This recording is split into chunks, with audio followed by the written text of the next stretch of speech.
discuss a few tips that you can use and some advice on gaining your HGV licence. The date is the 5th of April, and I just wanted to give you guys some advice on the steps that you need to take to get your licence, and also, because we're still in lockdown, technically speaking, a few things that you can do before you can get a test, because at the moment tests in England won't start until the 22nd of April, which is about 3 weeks away, and that basically means that you can't take tests until that date, and chances are by now a lot of the test dates have been booked up, so you're looking probably another month or two before you get a test date. So you've got plenty of time to go through all the motions that you need to do to get your licence. Now, so the first thing you need to do is to actually get your provisional, and to do that you need to take a medical. Alright, so just to outline the steps, first of all, you need to take a medical, get your provisional licence, book your mod 2 and 3, sorry, modules 1 and 2, which is your theory, and that's your theory tests for HGV drivers. Your hazard perception, which are generally taken on the same test, I think. Yeah, I don't know if you saw that trailer, but that looks like it's a bit wonky. The whole back end of it at the top was just like those did not happen before. So yeah, your theory test, your hazard perception, and your case studies. Now the case studies is a bit of a weird one, but I'll explain why in a minute. Once you've done your case studies, you can then go for your practical driver training, do your driving test, and then go for CPC module 3. Then module 4 is your CPC practical demonstration, which I've got tomorrow. If you're wondering why I'm pretty much in the same clothes as I was from the other videos, because I record these back to back. So that's why I don't just wear this one shirt like Mr. Bean. Anyway, you have to take certain things in order. So you have to do your medical. That's the first thing. Your medical you can book from either your doctors or from a provider. The cheapest, I think mine was about 50 quid, 40 quid, something like that. If you do it with a doctor though, they are generally a bit more expensive, depends where you go. So yeah, shop around a bit for your medical, but not always good to go for the cheapest, because you want it to be a proper medical and done properly. Alright, once you've done your medical, take your D2 forms with you, pretty sure it's D2, fill it all out as much as you can do before you get to the doctors, do your medical, excuse me, and then you'll have your medical done.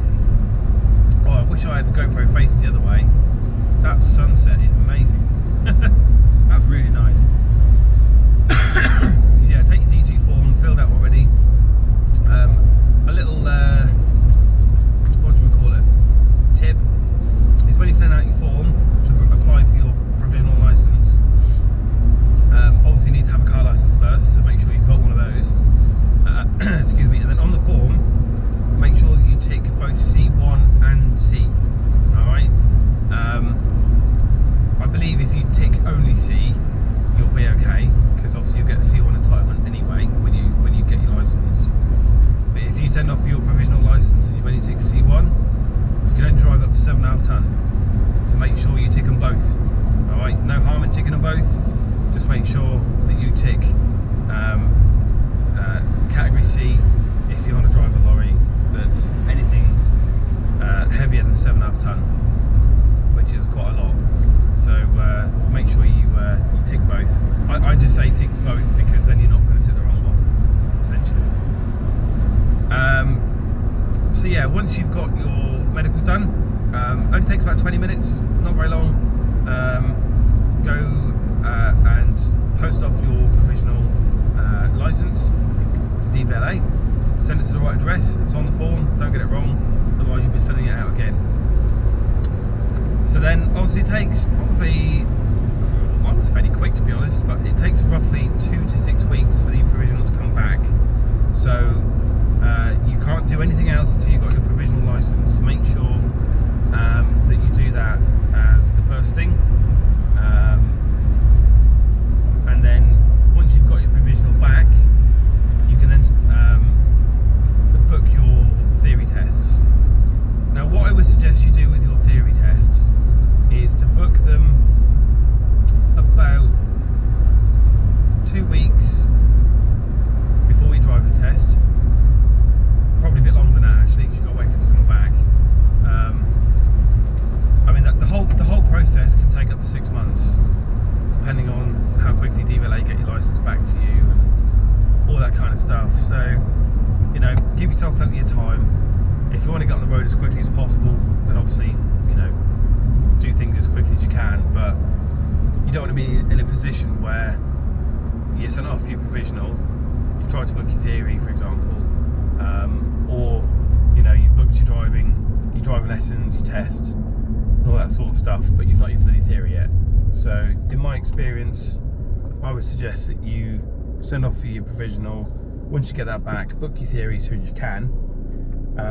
I would say book them together, all the theory tests, because when you do your theory tests, it's better to do them all in one go, because you'll be practicing for them all at the same time anyway. So you might not be able to, you might have to wait, you know, a few days or something like that. I was quite lucky, I could do mine one after the other. It was about a 15-minute wait, that was all. So yeah, try and book them together if you can.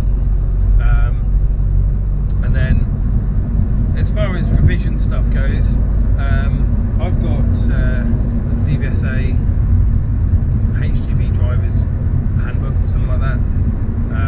It's probably a newer one out now, but that explains a lot of information about vehicle weight limits, walk-around checks, driving hours, working time directive, pretty much everything you need to know, to be honest with you.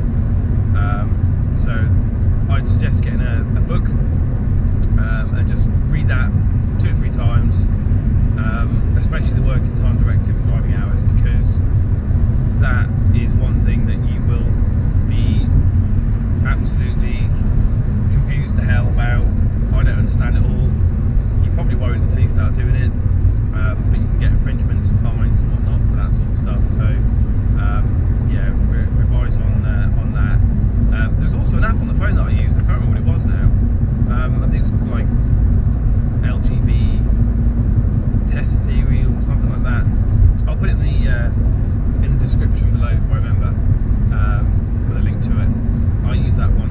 It's quite big because it's got the hazard perception videos on it as well, and they take up quite a bit of space. Make sure you've got space on your phone for it. I think it takes up about a gigabyte, so make sure you've got enough space on your phone.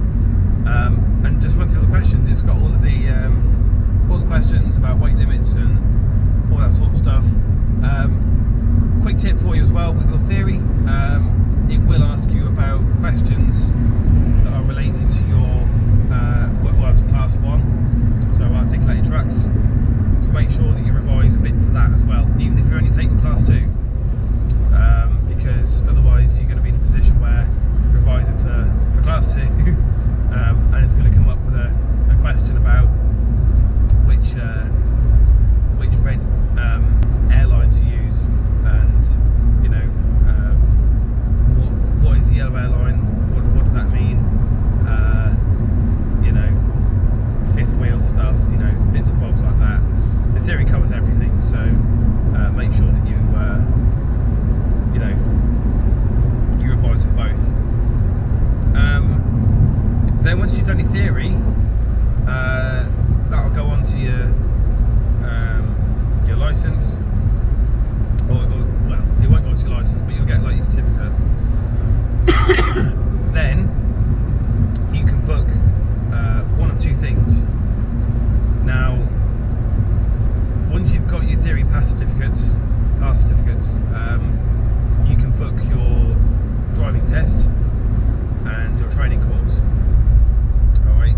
usually most providers will book your driving test for you. A lot of them will actually do your theory and everything as well. So if you want to complete, you know, you do it for me, I'll just do the tests and whatnot. Most training companies will, you know, book the whole process for you, so you don't have to do anything. They just give you a date, turn up, do the test. But if you decide to do it yourself, obviously you need to go ahead and book your driving test, and also your Mod 4 as well. So I'd suggest doing those fairly close together if you can. I'm actually doing mine separately because they had a date that was a bit closer for the CPC Module 4, so I decided to do that a few weeks before my driving test. Really, it was just because I thought to myself, if I do my driving test, my training, and CPC Module 4, and the training that goes with it in the same week, there's a lot going on. There's a lot going on in my head. So I thought, let's get the CPC Module 4 out of the way, and then I can just focus that week that I'm doing my training. It's all about the driving and get through my test. So you might be different. You might say, no, let's just get it all done in one go. But for me, I just decided to do it that way. So you know, it's entirely up to you. You do it how you want. When it comes to your when it comes to picking a training provider, I would say go with one that is reputable. Don't always go for the cheapest, though there isn't a definitive answer, you know, as far as evidence on whether they're going to be a good training provider, whatever. So it might pay to just shop around a little bit. With regards to finding training providers, what I'd suggest is pick, you know, 3 or 4 in your local area. Give them a ring, call them up, ask them a few questions. You know, pick, say, 5 questions. I mean, you probably have loads more than that, but just say pick 5 questions. Phone up these training providers and ask them questions. If they're a decent training provider, they'll answer them, no problem at all. Those who basically just want you to book a course, or charge too much money, or don't really have any decent reviews, or they have bad reviews, don't use them. Alright, you're going to be paying out a lot of money for this. By this point, you've probably spent £100, £150 on your tests, your theory tests, your medical. So, you know, this is your money at the end of the day. So make sure that you know, you shop around and you find the best provider. Also, it might be worth, I forgot to mention this, when you do your theory, or you've just passed your theory, apply for your tachograph. Because if you pass your driving test and you've got a driving assessment booked the week after, you haven't got your tachograph, you ain't going anywhere. Most companies will want your tachograph card to be able to go on an assessment, so make sure you get that. It costs about 39 quid for your tachograph card. A tachograph card, if you don't know, is what logs your driving hours and your rest periods, all that sort of stuff. So every HGV driver has to have one. If you don't have one, you can't drive. If you do drive, you'll get caught and fined a lot of money. So it's not worth it. It's not worth it, guys. I've got my my tachograph card already. So I was reading the smart road sign B1049 after junction 32 road closed. Hopefully that won't affect us. So yeah, get your tachograph card sent off. That can take about 2 weeks, I think. It wasn't very long for me. Might be longer, but yeah, apply for that as soon as you can. I think you can apply for that as soon as you've got your provisional license. So that will show up online on your license. So yeah, get that booked. And then do your driving test and your Mod 4. Hopefully I'm going to be recording the training for my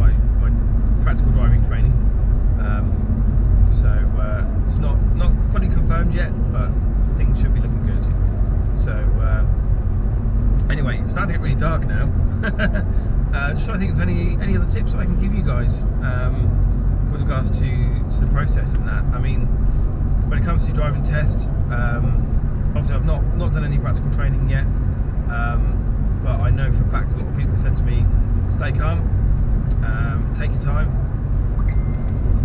because if you rush about, you're going to make mistakes, and obviously we don't want that, because then you fail the test. So you know, try and get a good night's sleep before one of your tests, and that goes for theory, whatever, you know. So yeah, make sure that you're in good shape to take tests and whatnot. Anyway, I think that's probably it for this video. If you've got any questions, any queries, any comments, any advice, as I say, these videos are purely just to give you guys some help, some advice, tips, and my experience on getting my HGV licence. So far things have been very difficult. Thank you for that, Mr. Pandemic. Can't be helped though. It was one of those things. So yeah, I'll help where I can. So let's say any questions or comments, leave them in the comments, and I will speak to you guys